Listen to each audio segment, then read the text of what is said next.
ഇഡിയൻ പോലീസുകാരെ കുറിച്ച് നമ്മൾ കേട്ടിട്ടുണ്ട്. എന്നാൽ ഈ നാട്ടിൽ ചില ഇഡിയൻ അധ്യാപകരുമുണ്ട്. കുട്ടികൾക്ക് നല്ല മാതൃകയാകേണ്ട അധ്യാപകരാണ് കാടൻ പോലീസുകാരെ പോലെ പെരുമാറുന്നത്. കോട്ടയം ഈരാറ്റുപേട്ടയിൽ 5ാം ക്ലാസ്സുകാരനെ അധ്യാപകൻ മർദ്ദിച്ചത് പരീക്ഷയ്ക്ക് ചോദ്യം ചോദിച്ചത് കേട്ടില്ലെന്ന് പറഞ്ഞതിൻ്റെ പ്രകോപനത്തിലാണ്. കാരക്കാട് MMUP സ്കൂളിലെ ഇംഗ്ലീഷ് അധ്യാപകൻ സതീഷ് തോളിൻ്റെ ഭാഗത്ത് ഇടിച്ചെന്നാണ് പരാതി. പിന്നീട് ക്ലാസ്സിന് പുറത്തു പോകാനും അധ്യാപകൻ സമ്മതിച്ചില്ലെന്നും 11-കാരൻ പരാതിയിൽ പറയുന്നു. സംഭവത്തിൽ കുട്ടിയുടെ മൊഴിയെടുത്ത പോലീസ് കേസ് രജിസ്റ്റർ ചെയ്യുന്ന നടപടികളിലേക്ക് ഉടൻ നീങ്ങുമെന്നാണ് വിവരം.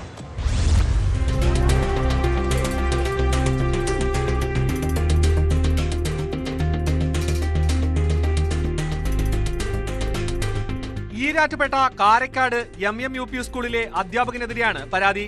ചോദ്യം ചോദിച്ചത് കേട്ടില്ലെന്ന് പറഞ്ഞതിനായിരുന്നു മർദ്ദനമെന്ന് കുട്ടി പറയുന്നു. ചോദ്യം ഒന്നുകൂടി ചോദിക്കാമോ എന്ന് ചോദിച്ചപ്പോൾ തോളിന്റെ ഭാഗത്തായി ഇടിക്കുകയായിരുന്നു. ചെവിവേദനയെ തുടർന്നാണ് അധ്യാപകന്റെ ചോദ്യം കേൾക്കാൻ കഴിയാതിരുന്നെന്നും ഇടിച്ചത് കൂടാതെ കൈയുടെ ഭാഗത്ത് പിച്ചി മുറിവേൽപ്പിക്കുകയും ചെയ്തുവെന്നും കുട്ടി പറയുന്നു. കുട്ടി വൈകിട്ട് വീട്ടിലെത്തിയപ്പോഴാണ് അമ്മ വിവരമറിയുന്നത്. ഉടൻ തന്നെ സ്കൂളിലേക്ക് വിളിച്ചെങ്കിലും ഫോൺ എടുത്തില്ല. അല്പം കഴിഞ്ഞ് വീണ്ടും വിളിച്ചപ്പോൾ മർദ്ദിച്ച അധ്യാപകൻ ഫോൺ എടുത്തെന്നും സംഭവിച്ച കാര്യങ്ങൾ സമ്മതിച്ചെന്നും കുട്ടിയുടെ അമ്മ പറയുന്നു.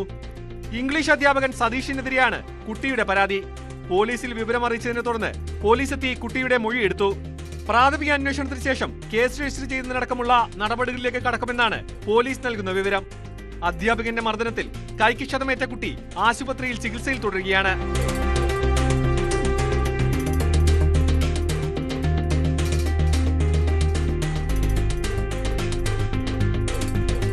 News 18 കോട്ടയം.